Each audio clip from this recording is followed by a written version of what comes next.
Guys मेरी आवाज आ रही है? Okay great, so sorry guys. हाँ, तो मैं ये कहता कि सबसे पहले तो हम लोग क्लोज करते हैं जो हमारा क्या बोलते हैं उसे, जो टेस्ट एग्जामिनेशन का मैंने आपको आंसर शीट भेजी थी। तो कोई ऐसा जिसने अभी तक अपनी आंसर शीट कंपेयर नहीं करी इसके साथ? एनीवन जिसने अभी नहीं देखा है? सबने कर लिए है? मुझे थम्स अप करके बताओ एक बार। सबने चेक कर लिया कहाँ कहाँ गलतियां हैं, क्या क्या प्रॉब्लम थी? अच्छा, मैं आपकी एक एक बात और गाइस, मैं अभी ना आपके आंसर शीट चेक नहीं कर पा रहा हूँ, इसीलिए मैं आपके साथ जो सॉल्यूशंस है वो शेयर कर रहा हूँ, ताकि एटलीस्ट आपको अपनी गलतियां पता चल जाए।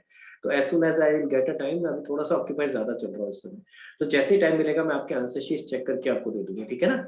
तो but in the mean well you should know कि गलतियां क्या करी है, आपको पता होनी चाहिए, इसीलिए मैंने आपके साथ आंसर शीट शेयर करी है। तो अब इसमें डाउट्स हैं अगर आप लोगों को तो बताओ। सबसे पहले जो भी हमने ये आंसर शीट शेयर करी है, जो पूरा टेस्ट हुआ था, उससे रिलेटेड कोई डाउट्स है तो बताओ। हाँ परीक्षा पूछो बेटा, जिन जिनको डाउट्स है प्लीज अपना हैंड रेस करो बेटा। और मैं साथ में यहाँ पे अपने क्वेश्चन भी खोल लेता हूँ, ताकि हम डिस्कस कर सके। एंड एक चीज और, इससे पहले कि मैं भूल जाऊं, मैंने आपको एक सपोर्ट मटेरियल भेजा था, क्वेश्चंस वगैरह और एक्स्ट्रा क्वेश्चंस भेजे थे सारे चैप्टर्स के। तो आप जिन लोगों को चाहिए थे भाई के और एक्स्ट्रा क्वेश्चंस दे दो, प्रैक्टिस कर सके, तो मैंने इसलिए आपको वहां से और क्वेश्चंस दे दिए। इसके अलावा और चाहिए होगा तो भी बता देना यार, ठीक है? तो और देख लेंगे और निकालते हैं क्वेश्चन। तो क्वेश्चन जितने कहोगे मैं भेजता हूँ, ठीक है? हाँ जी। कहाँ गया भाई? आपको मैंने जो भेजा था ये रहा, सैंपल पेपर 1। बताओ बेटा परीक्षा, कौन क्या कहाँ पे डाउट है?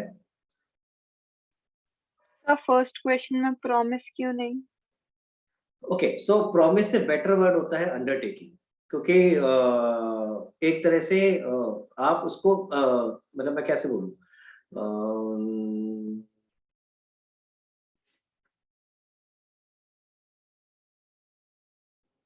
सो थोड़ा सा स्ट्रॉन्ग वर्ड होता है अंडरटेकिंग जो होती है, जिसमें आप मतलब आप अपनी लाइबिलिटी दिखा रहे हो। इसको हिंदी नहीं मेरे को समझ में आ रही, हिंदी क्या होती है दोनों की? तो उससे सर शायद। बुक की डेफिनेशन में भी तो लेकिन प्रॉमिस ही लिखा है। हाँ, सो मैं ये नहीं कह रहा प्रॉमिस आ नहीं सकता, बट मैं तो कह रहा हूँ बेटर वर्ड क्या है, मैं ये बता रहा हूँ। तो अगर आपने प्रॉमिस लिखा होगा मैं उसको टिक कर दूंगा, ऐसी बात नहीं है, ठीक है? बट बेटर वर्ड क्या है? अंडरटेकिंग, ठीक है? हाँ जी, और बताओ।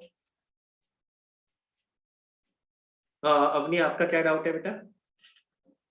सर क्वेश्चन नंबर 2 में लिक्विडिटी मेथड क्या होता है? कहाँ लिखा है बेटा क्वेश्चन नंबर 2 में लिक्विडिटी? अच्छा बेटा, अंडर ये कहाँ था लिक्विडिटी मेथड? कौन बताएगा मुझे कहाँ था ये? सर मुझे तभी तो नहीं पता नहीं नहीं, मैं बाकियों से पूछ रहा हूँ, कौन बताएगा कि लिक्विडिटी मेथड किस कंटेक्स्ट में था, कहाँ था, किस चैप्टर में था? बताओ भाई, किसी को नहीं पता? हाँ भाई शगुन, बताओ भाई शगुन, कहाँ था liquidity method? Sir final account without adjustment में बैलेंस शीट के लिए था, हाँ तो एसेट के बेटा लिए। एक बार बुक निकाल जल्दी से, तेरे पास बुक रखी है पास में? मेरी बुक कहाँ गई यार? शिट, मेरी बुक लगता है दूसरे रूम में रहती है। गाइस आप लोगों को बताना पड़ेगा किस पेज पे, क्योंकि मेरी बुक यहाँ नहीं है, आई एम सो सॉरी, गलती से दूसरे रूम में रह गई है। तो एक बार पेज नंबर बताना शगुन, कौन से पेज पे था, ठीक है, जहाँ पे ये कॉन्सेप्ट एक्सप्लेन किया था। दो हुआ करते थे अपनी याद, और अगर मैं तेरे को कोशिश कराता हूँ याद कराने की, in the order of permanence and in the order of liquidity. Balance sheet में हम जब बैलेंस शीट बनाते थे, तो जो आइटम्स है हमें किस ऑर्डर में लिखनी है, याद आ गया? सर पेज नंबर 19.35 है। निकाल ले बेटा एक बार, 19.35 निकाल ले बेटा एक बार। दिख गया। मिल गया? अब इसमें क्वेश्चन है, क्या पूछा है आपसे? Under liquidity method, liquidity method में क्या होता था, जो हाईली लिक्विड एसेट है वो सबसे पहले आएगा, और फिर उससे जो कम लिक्विड है, यानी जिसमें थोड़ा सा जो ज्यादा टाइम लगेगा उसको कैश में कन्वर्ट करने के लिए, वो उसके बाद आएगा, ठीक है? इसीलिए सबसे ऊपर कैश है, फिर कैश एट बैंक है। समझ आ रहा है मेरी बात? तो जो हाईली लिक्विड है वो सबसे ऊपर है, क्लियर? अब अगर हम इन चारों में देखें तो हाईली लिक्विड क्या है? अक्रूड रेंट, ठीक है? अक्रूड रेंट सबसे ज्यादा, सबसे जल्दी कन्वर्ट होगा, आप सबसे जल्दी खत्म होगा एसेट जो आपका है, ठीक है? उसके बाद आपके और कौन से हैं? वहां से सबसे पहले आपके पास कैश आएगा, उसके बाद है आपका बिल रिसेबल। अगर मैं ऑर्डर में चलूं कि किस ऑर्डर में आता, तो उसके बाद कहां से पैसे आने के आपके जल्दी चांसेस है? Bill receivable. देन उसके बाद डेटर, एंड देन उसके बाद स्टॉक। स्टॉक इज सबसे लीस्ट आपका लिक्विड एसेट है अमंग दी फोर। अगर आप बुक में देखोगे तो बुक में लिखा हुआ आपको ऑर्डर भी दिखेगा, जिस ऑर्डर में उन्होंने लिखा हुआ है। दिख रहा है order? Cash in hand, cash at bank, मेरे को याद आ रहा है कुछ ऐसा सब था। Yes, sir. फिर उसके बाद Yes, sir. बीआर, फिर उसके बाद डेटर, इस तरीके से। क्लियर? Yes. हाँ जी, और बताओ। मैं और कोई नहीं। ओके, निशाद बताओ बेटा क्या डाउट है?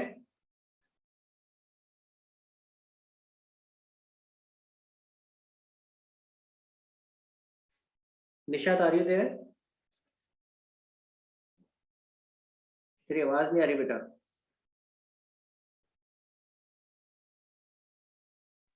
Yes, हाँ, sir. अब बता बेटा। सर वो जो फर्स्ट क्वेश्चन है उसमें मैंने ऑर्डर की जगह डिमांड लिख रखा है, तो वो सही हुआ? अगेन देखो, मैं फिर से बोलूंगा, अगर जैसे अभी हम प्रॉमिस की बात कर रहे थे कि क्या प्रॉमिस वहां पे वर्ड ठीक है, तो टेक्निकली वर्ड क्या यूज होना चाहिए? अंडरटेकिंग। इसी तरह से यहाँ पे टेक्निकली वर्ड क्या होनी चाहिए? ऑर्डर। ठीक है, क्योंकि जब हम डिफाइन करते हैं what is bill of exchange, तो हम कहते हैं it is an unconditional order. Guys मेरी आवाज आ रही है आप लोगों को?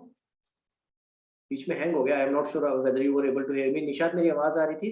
समझ में आया मैंने क्या बोला? यस। हाँ, सो इसीलिए टेक्निकली करेक्ट वर्ड क्या है? ऑर्डर। तो हम क्या बोलते हैं? It is an unconditional order. और इसी तरह से जब हम बात करते हैं प्रोविजनरी नोट की, तो हम कहते हैं it is an unconditional undertaking. ठीक है, तो टेक्निकली करेक्ट वर्ड ये है। हाँ, अब again it would depend upon teacher to teacher कि आपके क्वेश्चन को ठीक करेगा या गलत करेगा। तो आइडियली आपको ये वर्ड्स यही यूज करने चाहिए। अगर आप कर सकते हो तो यही याद करो, ज्यादा बेटर। ठीक है निशा? और बताओ, और कोई डाउट? परीक्षा तूने हैंड रेज किया था बीच में। हाँ परीक्षा बताओ। सर वो लिक्विडिटी वाली में प्रीपेड कहाँ पे आएगा? प्रीपेड तो लायबिलिटी में आएगा ना, एसेट में नहीं आएगा।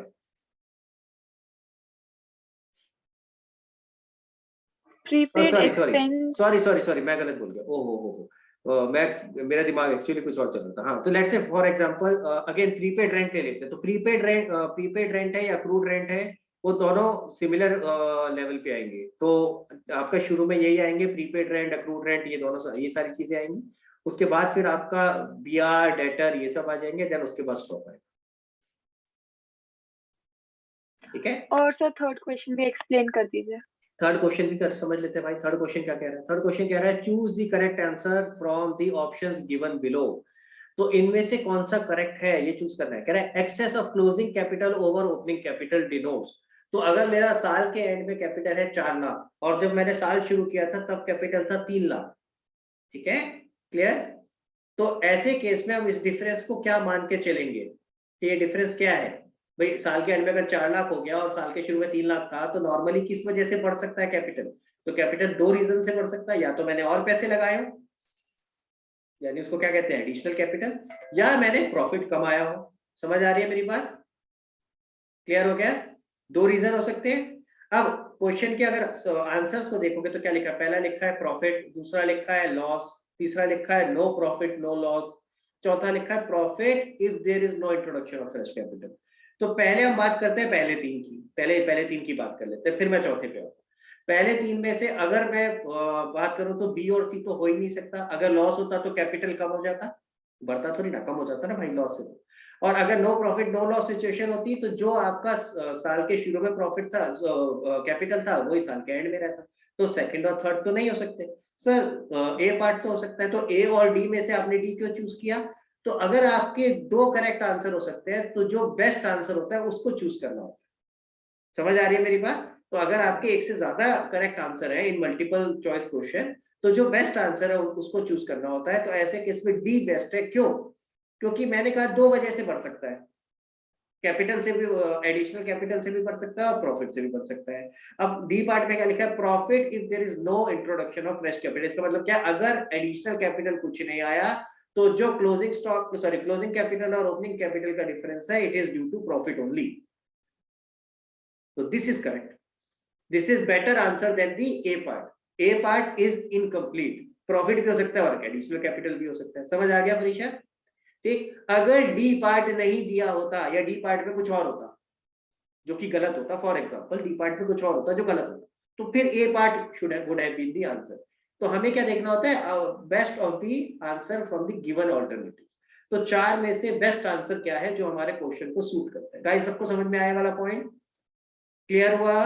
तो अपने आप में ए आंसर ठीक हो सकता था, लेकिन क्योंकि हमें उससे बेटर आंसर दे रखा है तो हमें वो चूज करना। हाँ निशा, और बताओ बेटा, और कौन सा डाउट? देख लो बेटा, बाकी लोग भी चेक कर लो, और कोई डाउट है अगर आप लोगों को। 3 जो आंसर शीट भेजी थी उसमें 3 गलतियां थी, ठीक है, तो वो मैंने आपको करेक्शंस भेज दिए थे। और भी अगर आपको कुछ लग रहा है कि कोई और, क्योंकि मैंने अभी जल्दी जल्दी में बनाई है आंसर शीट, ठीक है, तो हो सकता है कुछ और गलतियां हो, अगर बाय चांस तो बता देना, तो विल डिस्कस।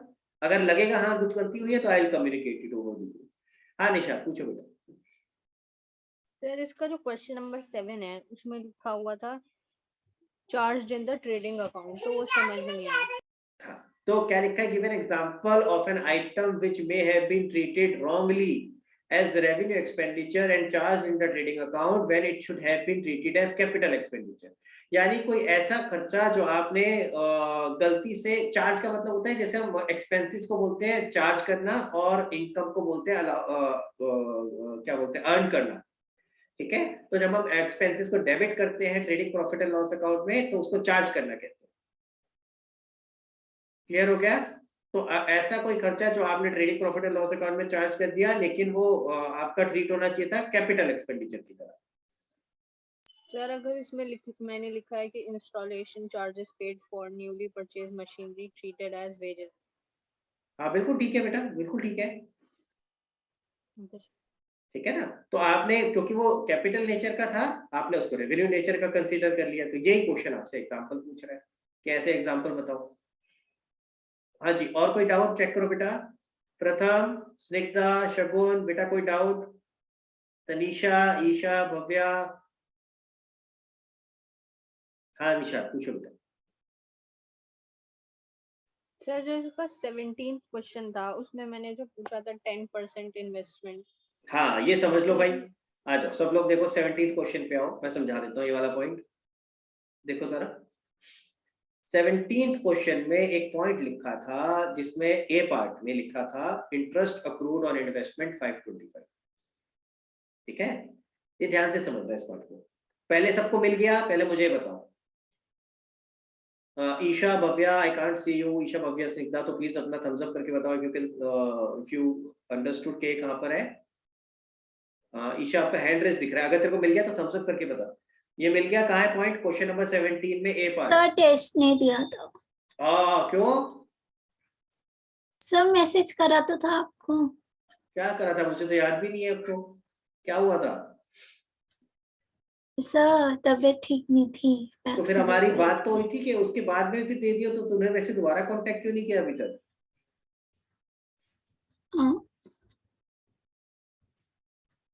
अभी ये तो तेरे को कांटेक्ट करना है ना बेटा, मैं थोड़ी ना पीछे भागूंगा।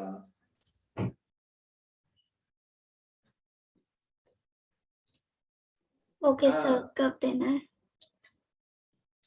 वैसे क्लास के बाद एक बार बात करिए, ठीक है? Okay sir. हाँ क्योंकि देख, जब तूने उस दिन नहीं आई तो मैंने तेरे से उस दिन तो पूछ लिया, लेकिन अब मैं रेगुलरली तेरे पीछे तो ना भागूं, तेरे को बताना पड़ेगा बेटा। मैं तेरे को बोला था ना जब तेरी तबीयत ठीक हो जाए तो बता दियो मेरे को, तो इसलिए थोड़ा सा ये चीज अपने एंड पे थोड़ा सा लेके चलो बेटा, ठीक है? तो मेरे से क्लास के बाद एक बार बात कर लियो, तो अब तो जब भी दे सकते हो इमीडिएटली दे, ताकि हम पता चल सके कि हाँ क्या गलती करी क्या नहीं करा। तुम हमारी जो पॉइंट है इंपॉर्टेंट पॉइंट वो तो सारे सुन लेगी है, तो जो गलतियां होती वो तो पता नहीं चलेगी, वो है। फिर कोई बात नहीं, अब तो कर लिया डिस्कशन हमने। हाँ जी चलो ध्यान दो भाई, बाकी लोग मिल गया सबको क्वेश्चन 17 में ए पार्ट, ठीक है? क्वेश्चन तो इसको तो आंसर शीट भी मिल गई, अब तो फिर क्या फायदा होगा ईशा? तो दूसरा पेपर देना पड़ेगा भाई, ये तो प्रैक्टिस के लिए तू दे दे ईशा। Yes sir. ये तो बेटा प्रैक्टिस के लिए दे दे तू, अब तो फायदा नहीं होगा इसका। मैं तेरे को क्वेश्चन पेपर भेजूंगा, आंसर शीट मत देखियो, ठीक है? Be honest. हाँ सर नहीं देखूंगी। ठीक है, बी ओके सर, ऑनेस्ट। भेज बट दूंगी। हाँ तो एक बार प्रैक्टिस के लिए दे दे, उससे तेरे को पता चल जाएगा कि किस टाइप का पेपर आ सकता है। ओके गाइस, क्वेश्चन नंबर 17 में ए पार्ट में क्या लिखा है? इंटरेस्ट अक्रूड और इन्वेस्टमेंट ₹525, ठीक है? सबको मिल गया है वो? लेट्स अज्यूम कि ये नहीं लिखा होता, लेट अस अज्यूम ये नहीं लिखा होता। अगर ये नहीं लिखा होता तो क्या होता? तो ऐसे केस में वो जो 10% इन्वेस्टमेंट लिखा है, हम उस 10% पे गोला मार देते, क्या बोलते? ये इम्प्लाइड या हिडन एडजस्टमेंट है। याद आ रहा है? ये सिखाया था मैंने, ठीक है निशा, यहाँ तक ठीक है? तो आप क्या करते हैं बेटा, जो इन्वेस्टमेंट दे रखा है 10,000 रुपए, उस पर 10% निकाल लेते हैं और क्या मान के चलते हैं कि हमें इतना इंटरेस्ट क्या बोलते हैं मिलना चाहिए था, जो कि नहीं मिला है। समझ आ रही है बात? यानी अक्रूड इंटरेस्ट हो जाता है 10%, कितना हो जाता है? 1,000 रुपए। गाइस यहाँ तक सबको समझ आया? अगर क्वेश्चन में ए पार्ट में अक्रूड इंटरेस्ट नहीं लिखा होता, तो जो आपका 10% इन्वेस्टमेंट में 10% था, वो हिडन एडजस्टमेंट मान करके हम उसका 10% निकालते, वो अक्रूड इंटरेस्ट हो जाता। ठीक है, क्लियर? लेकिन अब क्वेश्चन ने खुद ही दे दिया कि सर अक्रूड इंटरेस्ट कितना है? 525। तो पहले तो दिमाग में ये आना चाहिए है, हमारे हिसाब से तो 1000 आ रहा है, उनके हिसाब से 525 कैसे? कोई बता सकता है इसका रीजन कि ऐसा कैसे हो सकता है 525 हो?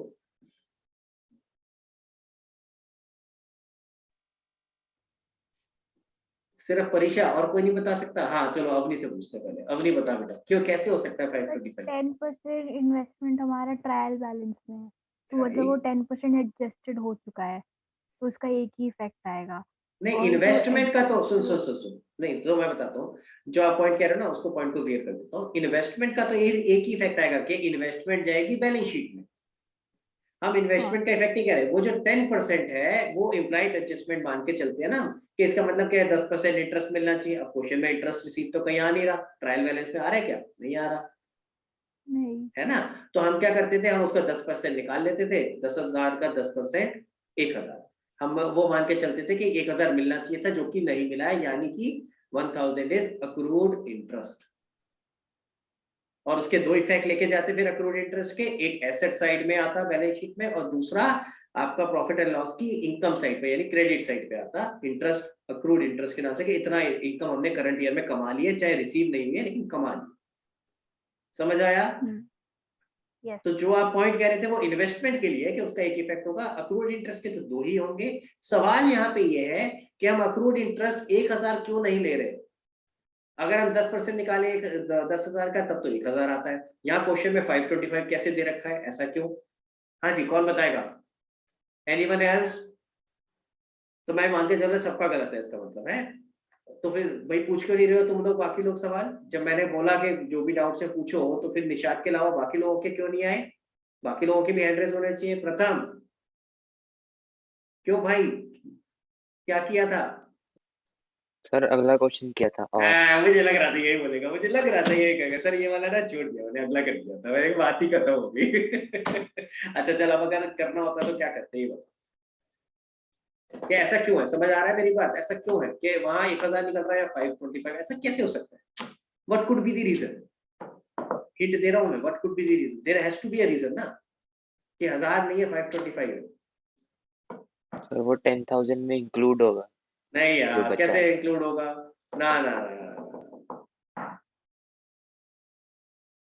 हाँ परीक्षा, चलो परीक्षा से पूछते, देखते परीक्षा बता पाती है। सर वो इन्वेस्टमेंट इंक्लूड करके लिखी हुई थी, मतलब जो इन्वेस्टमेंट में वो इंटरेस्ट ऐड था, जो टोटल अमाउंट थी उसमें था 500। नहीं, इसका पता मतलब क्या है? मैं समझा देता हूँ। इसका मतलब है कि जरूरी नहीं है ना कि आपकी इन्वेस्टमेंट डे 1 से हो रखी हो, यानी 1 अप्रैल से हो रखी हो। जब आप 10% निकालते हो 10,000 का, तो ये आप अज्यूम करके चलते हो कि आप 10,000 रुपए की इन्वेस्टमेंट आपकी पुरानी चली आ रही है, पूरे साल का इंटरेस्ट मिलेगा आपको। समझ आ रहा है मेरी बात? आप तो पूरे साल का निकालते हो कि नहीं निकालते हो? 10,000 इंटू 10% खत्म। लेकिन ये भी तो हो सकता है ना, साल के बीच में कहीं खरीदी हो आपने इन्वेस्टमेंट, साल के बीच में कभी करी हो। अगर मान ले निशाद बेटा, अगर मान ले मैंने इन्वेस्टमेंट करी होती 1 अक्टूबर को, तो मुझे इंटरेस्ट कितना मिलता?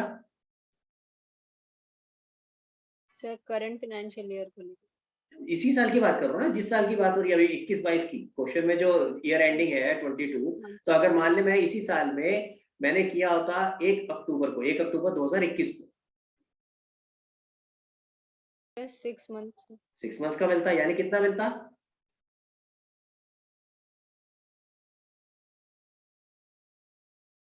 अरे 1,000 रुपए पूरे साल का, तो 6 महीने का कितना होता भाई? 6/12 यानी कितना हो गया? आधा हो गया ना उसका। 500 500। 500। 500 रुपये मिलता, हमें कितना मिला है 525, यानी इसका मतलब है हमने 1 अक्टूबर से थोड़े दिन पहले करी हुई। आ रही है बात समझ में? क्लियर हुआ सबको? जब क्वेश्चन में दिया नहीं होता तो हम अज्यूम कर रहे होते हैं कि ये जो इन्वेस्टमेंट है ये पुरानी चली आ रही है और पूरे साल का इंटरेस्ट मिलेगा। लेकिन अगर क्वेश्चन में दे रखा है कितना इंटरेस्ट है तो फिर हम असम्पशन क्यों लेंगे भाई? फिर तो जो क्वेश्चन में दिया उठा करके वो ले लो। हिडन एडजस्टमेंट का यूज तब होता है जब क्वेश्चन में उसके बारे में इंफॉर्मेशन गिवन नहीं होती, तब हम असम्पशन लेते हैं कि भैया ये इंटरेस्ट भी तो आना चाहिए, तो हम ये मान के चलते हैं पूरे साल का इंटरेस्ट हमें मिल रहा होगा। इसी चीज में दूसरा क्वेश्चन दूसरे तरीके से कैसे आता था, याद करो, क्वेश्चन में लिखा आ जाता था जो मैंने अभी पॉइंट बोला कि investment was made during the year on 1 अक्टूबर 2021। तो फिर क्या करते, 6 महीने का निकालते कि नहीं निकालते? अब आपको वो डेट देने की जगह उसने खुद ही निकाल के दे दिया कि कितना इंटरेस्ट है, तो हमें वो 10% के ऊपर ध्यान ही नहीं देना। समझ आई मेरी बात? तो क्वेश्चन में जब उसने खुद ही दे दिया इंटरेस्ट कितना है, तो फिर मेरे को देखने की जरूरत ही नहीं है कि 10% लिखा है कि 12% लिखा है। क्लियर है गाइस? एंड प्लीज मेरा जो लोग अपना अपना कैमरा ऑन कर सकते हैं प्लीज कर लो बेटा। तनीषा, भव्या, स्निग्धा का मैसेज आ गया था मेरे पास, उसका इश्यू चल रहा है। प्लीज अपना जो ऑन कर सकते हैं ऑन रखो बेटा ताकि मैं देख पाऊँ। हाँ हाँ जी, क्लियर है सबको? हाँ जी, और कोई डाउट बताओ बेटा। तो ये वाला पॉइंट तो क्लियर हो गया सबको? और कोई डाउट?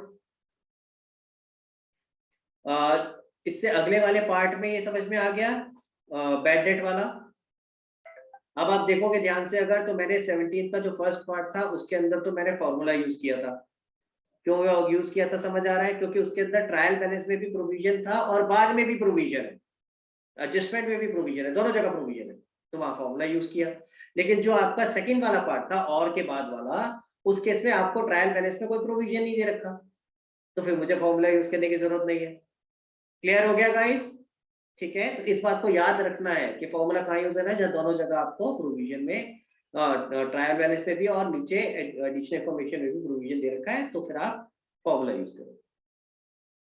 हाँ जी, एनीवन एल्स? और कोई डाउट बेटा? पक्का?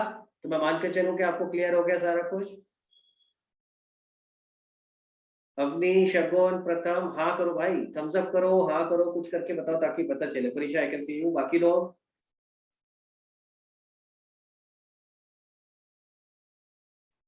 Nishad, any other doubt? Okay, तो अब चलो क्वेश्चन पेपर तो हो गया भैया डिस्कस। अब मुझे बताओ, मैंने आप लोगों को बोला था इवैल्यूएशन क्वेश्चंस करने को, आप लोगों ने करे प्रैक्टिस? बताओ भाई, जिस जिसने करे हैं मुझे थम्स अप करके बताओ। I can see Snigdha, okay. और जिसने नहीं करे हैंड रेज करो बेटा, जिसने नहीं करे इवैल्यूएशन क्वेश्चंस तो प्लीज हैंड रेज करो। और इवैल्यूएशन क्वेश्चन मैंने सारे क्वेश्चंस सारे चैप्टर्स के बोले थे, और उसमें एक एक दो दो क्वेश्चन ही थे सिर्फ, ज्यादा नहीं थे। ठीक है, तो अगर किसी ने सारे चैप्टर्स के नहीं करे, कुछ चैप्टर के करे, तो भी हैंड रेज करके रखना। तनीषा, भव्या, आपने किया है इवैल्यूएशन क्वेश्चन? हैंड रेज आने शुरू हो गए। हाँ, सबके हैंड रेज आने शुरू हो गए। जैसे मैंने कहा कि सारे क्वेश्चन नहीं करे, सारे चैप्टर के नहीं करे, हैंड रेज आने शुरू हो गए। प्रथम, कितने कितने करे, कितने नहीं करे भाई? सर 4 चैप्टर उसके कर लिए थे। तो 4 चैप्टर के तो 4 ही क्वेश्चन होंगे बेटा, हर चैप्टर में 1 या 2 ही तो क्वेश्चन है? और मैंने ये तो आपको पहले भी बोल रखा था कि करके रखना यार। मैंने कल तो रिमाइंडर डाला एक तरह से कि भाई ये कर लेना, ताकि जब भी हम अगली क्लास हो तो उससे पहले डिस्कस कर सके। गलत बात है ना बेटा, ये पहले से करके रखने चाहिए। और मैंने आपको क्या बोला था, इलस्ट्रेशंस भी करके रखो। इलस्ट्रेशंस कर लिया आप लोगों ने प्रथम? Yes sir. सारे चैप्टर्स की? Yes sir. सोच ले बेटा, मैं कोई सी भी चैप्टर के इलस्ट्रेशन पूछ लूंगा, फिर ये मत कहियो सर ये नहीं आता। तो ऑनेस्टली आंसर दे मेरे को। यस सर, कर लिए इलस्ट्रेशन। चल मैं देखूंगा, चेक करता हूँ जैसे। हाँ जी, ईशा, कितने चैप्टर का करा भाई? मतलब लास्ट के कुछ चैप्टर्स के बचे हैं, बाकी स्टार्टिंग के तो जब चैप्टर साथ साथ में कर रहे थे तब भी कर रहे थे, और अभी बढ़िया। रिवीजन में कर रहे तो जो एक अच्छा काम किया तूने कि जब कर रहे थे, जब चैप्टर कर रहे थे तभी कर लिया, ये बहुत अच्छी बात है। तो मैंने तब भी कहा था कर लो, तो अच्छी बात है कि तभी कर लिया। लेकिन एक खराब बात कि जो बाद के रह गए उनको भी करके खत्म करना है यार, उसको क्यों छोड़ दिया? हाँ सर, करूँगी। फिर करूंगी, कब आएगा वो दिन? गलत बात यार, गलत बात। देखो भाई गाइस, अब मेरी बात ध्यान से सुनना, सब लोग प्लीज एक बार फोकस करेंगे इधर, प्लीज सब लोग इधर। देखो गाइस, अभी तक मैं आप लोगों को ड्राइव कर रहा था कि कैसे पढ़ाई करनी है, ठीक है, कि आपको ये चैप्टर करना है, ऐसे करना है, वैसे करना है, मैं बताता जा रहा था। अब कोर्स खत्म हो चुका है, now it is upon you. अब ये आपकी जिम्मेवारी है कि अब आप जो टाइम है उसको किस तरह से यूटिलाइज करते हो। समझ आ रही है मेरी बात? ये बहुत इंपॉर्टेंट टाइम होता है एग्जाम से पहले का। आप अगर इस टाइम को ऐसे ही निकाल दोगे ना, तो जो अच्छा खासा आपने सीखा है वो भी बेकार हो जाएगा। समझ आ रही है बात? तो आप इस टाइम में अगर ढंग से तैयारी कर लोगे, अगर आप अच्छे से प्रैक्टिस कर लोगे, तो आप अगर इस लेवल पे हो तो इस लेवल पे आ जाओगे। समझ आ रही है मेरी बात? ठीक है। और वरना अगर आप इस लेवल पे और आपने तैयारी छोड़ दी ना, अरे कर लिया है सर के साथ, पहले अच्छे से कर लिया था, उस समय समझ में भी आ गया था, तो यहाँ आ जाओगे सीधा, दिखाई भी नहीं दे रहा कहाँ ले गया। क्यों? क्योंकि ये सारा प्रैक्टिस का गेम है। ये दो सब्जेक्ट है ना, जो अकाउंट्स और मैथमेटिक्स, ये दोनों प्रैक्टिस वाले गेम है। जो जितना ज्यादा प्रैक्टिस करता रहेगा ना, उतना वो चीजें माइंड में फ्रेश रहेगी। समझ आ रही है मेरी बात? ये कोई इको या बीएसटी की तरह सब्जेक्ट नहीं है कि आखिरी में पढ़ लेंगे याद रिकॉल हो जाएगा। नहीं भैया, ये ऐसे रिकॉल नहीं होगा। आपको अब तक समझ आ जाना चाहिए। अकाउंट्स में मैंने डे 1 से, जब आपके साथ अकाउंट्स में जुड़ा था, मैंने डे 1 से आपको बोला था मुझे 2 चीज चाहिए। क्या? रेगुलर होना चाहिए क्लास का, दूसरा क्या था? रेगुलर होमवर्क होना चाहिए। वो रेगुलर होमवर्क का पर्पस ही यही था बेटा। अगर आपकी प्रैक्टिस छूटी, अगर आपने रेगुलरली काम नहीं किया, रेगुलरली क्वेश्चंस प्रैक्टिस नहीं करे, तो आपके दिमाग से स्किप हो जाएगी चीजें जो भी आपने पढ़ी थी, कुछ याद नहीं रहने वाला। फिर ऐसे आएगा, हाँ हाँ कुछ बताया था सर ने ऐसा। और आप सोचो ना कि एंड मोमेंट पे जाकर के रिकॉल हो जाएगा, आखिरी में हम कर लेंगे सर, आखिरी में, आखिरी के 10 दिन 15 दिन में हम रिकॉल कर, नहीं हो पाएगा। मैं बता रहा हूं आपको, हर साल मैं ये फेस करता हूं, हर साल।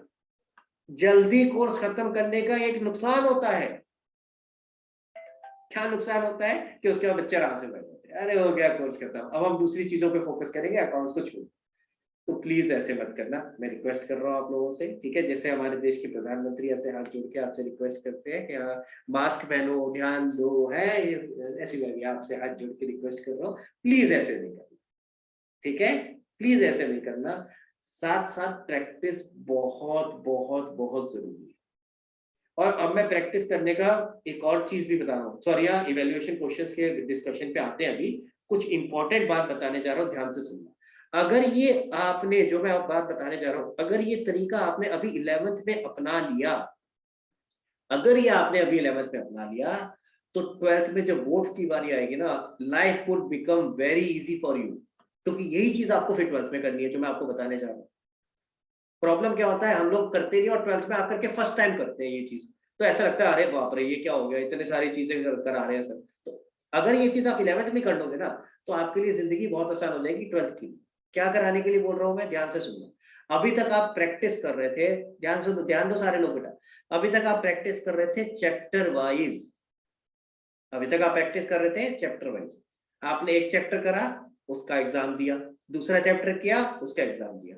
आपने नोटिस किया कि अब की बार जब आपने सारे के सारे चैप्टर एक साथ आए, तो आधा, कई बार तो ऐसा हो जाता है कि भाई ये कौन से चैप्टर का क्वेश्चन है, अवनी ने नोटिस किया, मैं समझ सकता हूँ, है ना अवनी?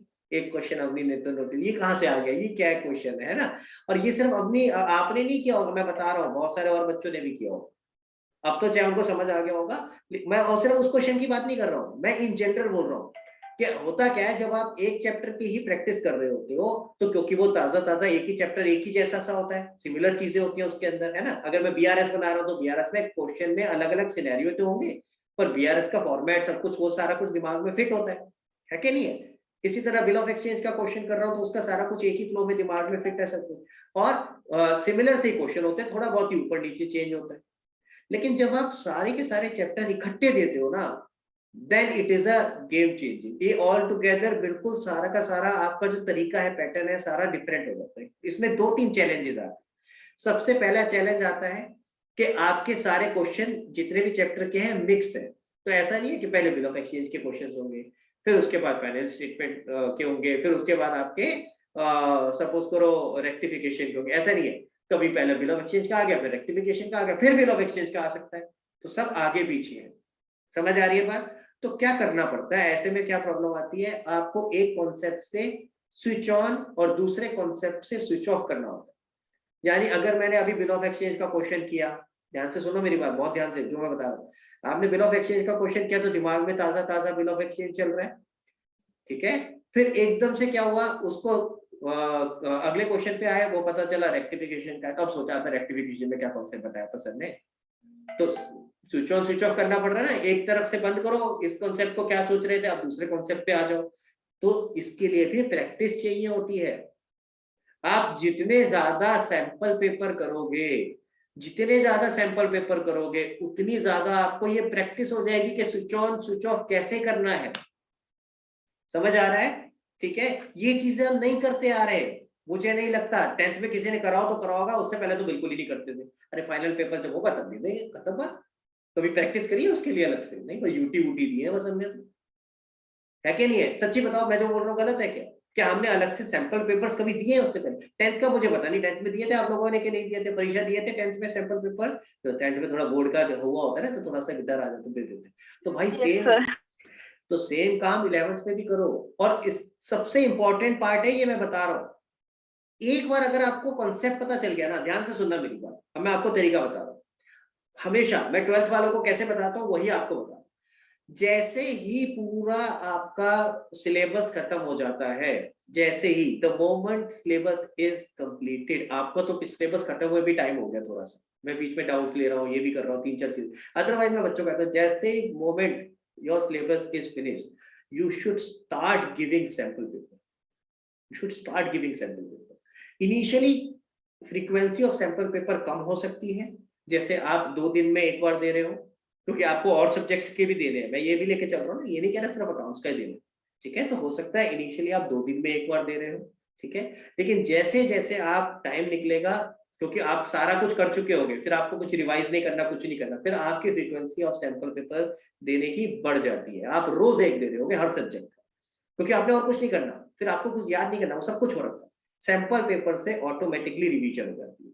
और ये तरीका जो होता है रिवाइज करने का बेस्ट तरीका होता है। इससे 2 फायदे होते हैं, आप जब भी चैप्टर वाइज करते हो तो वो उस समय ताजा ताजा उसी चैप्टर का आपने याद करा हुआ है, तब तो वो क्वेश्चन सॉल्व हो जाएगा। लेकिन जब वो इकट्ठा आएगा बाकी सारे चैप्टर्स के साथ, तो आप कंफ्यूज हो जाओगे कि यार इसमें क्या था, मैं तो भूल ही गया। तो जो मैं अभी स्विच ऑफ स्विच ऑन वाली बात कह रहा हूँ ना बेटा, ये बहुत ज्यादा मायने रखेगी। और फिर आप कहोगे यार ये मैंने पहले तो कर लिया था, अब क्यों नहीं हो रहा? वो इसीलिए नहीं हो रहा क्योंकि इस एनवायरनमेंट की, इस चीज की आपने अभी तक प्रैक्टिस नहीं करी, ठीक है ना। अब आपने फर्स्ट टाइम दिया, अभी मैंने एक पेपर लिया, पहली बार दिया, and I am telling you पहली बार बहुत सारे चैलेंजेस आए होंगे। कई जगह ऐसा हुआ होगा कि आपको लग रहा होगा अबे यार ये क्या था, इसमें कॉन्सेप्ट, बहुत बार ऐसा हुआ होगा कि आप भूल गए होंगे कि यार इस वाले टॉपिक में क्या कॉन्सेप्ट था। क्यों? क्योंकि एक टॉपिक से दूसरे टॉपिक पे स्विच ऑन स्विच ऑफ करना आसान नहीं होता ना, आदत नहीं है। लेकिन आप अगर यही चीज रेगुलरली करोगे, अगर आप और ऐसे पेपर दोगे, तो आई एम टेलिंग यू तीसरे चौथे पेपर के बाद आपको आदत पड़ जाएगी, फिर फर्क नहीं पड़ेगा। जिस